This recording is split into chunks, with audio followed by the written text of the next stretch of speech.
இன்னைக்கு காயல் சமையல் பகுதியில் நம்ம பார்க்க போகிறது ஒரு அருமையான கீரை மசியல். அதுவும் மண் சட்டியில் செய்ய போகிறோம். எவ்வளோ ருசியாக இருக்கும் அப்படின்றது சொல்லவே தேவையில்லை. ஸோ இது ரொம்ப உடம்புக்கு சத்தான ஒரு கீரையை பற்றி நம்ம இன்றைக்கி பார்க்க போகிறோம். மண்பானை கடையில் இந்த மாதிரியான கீரை மசியலுக்குன்னே ஒரு சட்டி வச்சுருக்கிறாங்க. அது உள்ளே இந்த மாதிரி புள்ளி புள்ளியாக சொரப்பாக இருக்கும். அந்த இதில் நீங்கள் கீரை பண்ணும்போது மசியல் பண்ணும்போது ரொம்ப நல்லா வரும். ஸோ எண்ணெய் முதல்ல புதுசாக ஆக்கும்போது ஒரு டேபிள் ஸ்பூன் அளவுக்கு எண்ணெய் விட்டுக்குங்க. எண்ணெய் விட்டு ஃபுல்லாக சட்டி ஃபுல்லாக ஸ்ப்ரெட் பண்ணி விட்டுடுங்க. ஏன்னா ரொம்ப காஞ்சிக்கிட்டு இருந்தால் இதாக இருக்காது. ஸோ இந்த அரை டேபிள் ஸ்பூன் எண்ணெயில் கொஞ்சம் கடுகு, சீரகம், உங்கள் கார தேவைக்கு காஞ்ச வத்தல், வேறு எந்த ஒரு மசாலாவும் நம்ம இதில் ஆட் பண்ணலை. ஸோ ஒரு 4-5 காஞ்ச வத்தல், கருவேப்பிலை கொஞ்சம் போட்டு கொஞ்சம் நல்லா ஃப்ரை பண்ணிவிடுங்க. அடுப்பை சிம்மிலே இருக்கட்டும். மண் சட்டியில் ஆக்கும்போது சூடு ஈவனாகவே இருக்கும். ஸோ இங்கே கொஞ்சம் அடுப்பை சிம்மிலே வச்சுட்டு வதக்கிட்டே இருங்க. ஒரு கைக்குத்த அளவுக்கு சின்ன வெங்காயம் பொடிசாக நறுக்கி இதோட சேர்த்துக்குங்க. ஒரு 20-25 வெங்காயம்னு வச்சுங்க. ஸோ இதோட ஒரு 4 பல்லு பூண்டு சேர்க்குறேன். இதோட நம்ம ஊற வச்சிருக்கிற சிறுபருப்பும் இந்த துவரம் பருப்பையும் இதோட சேர்த்தணும். ஒரு 1/2 hour ஊறணும். கொஞ்சம் நல்லா ஊறினாதான் சீக்கிரம் மசியும். ஏன்னா குக்கரில் போட்டோம்னா சீக்கிரம் வெந்துடும். மண் சட்டியில் நம்ம சமைக்கிறதுனால நல்லா ஊறினாதான் சீக்கிரம் வேகும்.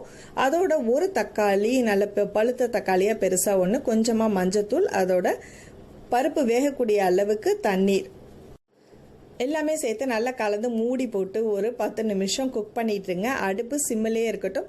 அப்பப்போ இடையில கிண்டி விடுங்க. ஏன்னா இது நம்ம மண் சட்டியில் குக் பண்ணிட்டு இருக்கோம். தண்ணி வத்திருச்சுன்னா கீழே அடிப்பிடிக்க ஆரம்பிச்சிடும்.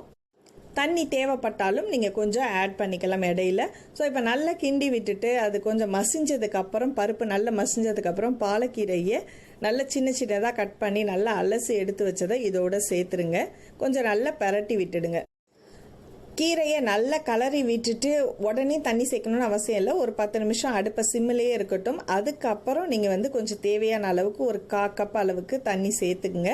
ஏன்னா கொஞ்சம் லிக்விடாக இருந்தால் தான் நல்லாயிருக்கும் கிரேவி பதத்தில். இதோட தேவையான அளவுக்கு உப்பு சேர்த்துக்குங்க. திரும்ப ஒரு மூடி போட்டு குக் பண்ணி எடுத்துட்டா சுவையான கீரை மசியல் ரெடி ஆகிடும். சாதத்தோட பிசைஞ்சு சாப்பிட நல்லாயிருக்கும். கடைசியாக எல்லாமே முடிச்சதுக்கப்புறம் ஒரு டேபிள் ஸ்பூன் அளவுக்கு மேலே கீ சேர்த்திங்கன்னா ரொம்ப ருசியாக இருக்கும். இந்த கீரையை பொறுத்த வரைக்கும் எல்லாருமே சாப்பிட்லாம். சுகர் பேஷண்ட்டை ரெகுலராக எடுத்துக்கலாம். அப்புறம் இதில் ஃபோலிக் ஆசிட் அதிகமாக இருக்குது. தாய்ப்பால் கொடுக்குறவங்க இந்த கீரையை அதிகமாக சாப்பிடும்போது தாய்ப்பால் நல்லா சுரக்கும்.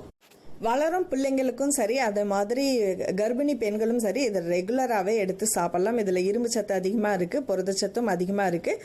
ஸோ இதனால் நம்ம சாப்பிடும்போது மாரடைப்பு நோய் வராது. இரத்த குழாயில் உள்ள அடைப்பு இந்த மாதிரி இருந்தாலும் நீங்கிடும்.